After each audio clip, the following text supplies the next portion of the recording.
আমরা আমাদের ছোট ছোট বাচ্চাদেরকে, অনেকে আছে ছোট বাচ্চারা যদি নামাজ পড়তে না ওঠে, কোনো ভালো কাজ করতে বললে সেটা যদি না করতে চায়, মনে করেন কার্টুনে খারাপ জিনিস দেখছে বা কার্টুন দেখছে, আপনি বিরত রাখতে চান, অনেক অভিভাবক আছে বাচ্চাদেরকে এভাবে ভয় দেখায়, সাবধান করার চেষ্টা করে যে আল্লাহ গুনাহ দিবে, এই কাজ করিও না কেন, এটা করলে আল্লাহ গুনাহ দিবে, ওই কাজ করো কেন, ওই কাজ না করলে আল্লাহ নারাজ হবে।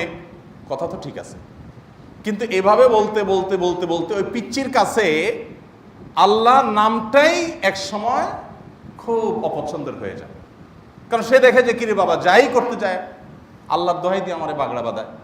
আমরা যদি এটাকে ভিন্নভাবে বলি, যদি বাচ্চাকে বলি যে বাবা যে আমি আমার বাসা করি, বাচ্চা নামাজ পড়তে উঠতে চায় না, ছোট মানুষ কাচুমুচু করে, বলি বাবা শয়তান জিতে যাবে, কিন্তু শয়তান জিতে যাবে, কিন্তু তোমাকে জিততে হবে, কষ্ট করো, হিম্মত করো, শয়তানকে হারাতে হবে।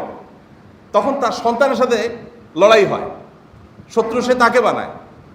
বাচ্চা কার্টুন দেখা ছাড়তেছে না, বাবা এটা দেখা যাবে না, এটা দেখলে শয়তান জিতে যাবে, কিন্তু শয়তানকে হারাতে হবে, শয়তান আমাদের শত্রু, তাকে খুশি করা যাবে না, তাকে জেতানো যাবে না, সে তোমার শেষ করতে চায়। শত্রু চিনাই না আমরা শত্রু বানাই আল্লাহ তাআলাকে। আমাদের সন্তানদের কাছে আমাদের শত্রু, আমাদের সন্তানদের কাছে আল্লাহ রাব্বুল আলামিনকে এমনভাবে উপস্থাপন করি যে ওরা নেগেটিভ দেখ শুনতে শুনতে বাচ্চাদের অভ্যাস হলো ওই যে ছোটবেলা থেকে যেটাই করতে বাধা দেবেন ওদের মেজাজ গরম হবে, ঠিক না? কিছু করতে যায়, কিরে বাবা যেটাই ধরি কয় কি আল্লাহ নিষেধ করছে, যেটাই ধরি আল্লাহ নিষেধ কি বাচ্চার জন্য প্রযোজ্য আছে? আপনারা কে বলছে আল্লাহর ভয় দেখা যায় তারা এইভাবে সব সময় সব কিছুতে? আল্লাহর নিষেধ তো আপনার জন্য প্রযোজ্য, সে তো এখনো বালেগ হয় নাই, তাহলে আপনি আল্লাহর ভয় দেখায়া পুরো আল্লাহকে তার কাছে আপনি ভিলেন বানাচ্ছেন কেন?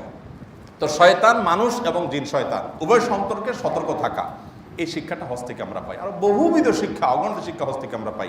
আল্লাহ রাব্বুল আলামিন হজের সেই শিক্ষাগুলো আমাদেরকে ধারণ করার তৌফিক দান করুন।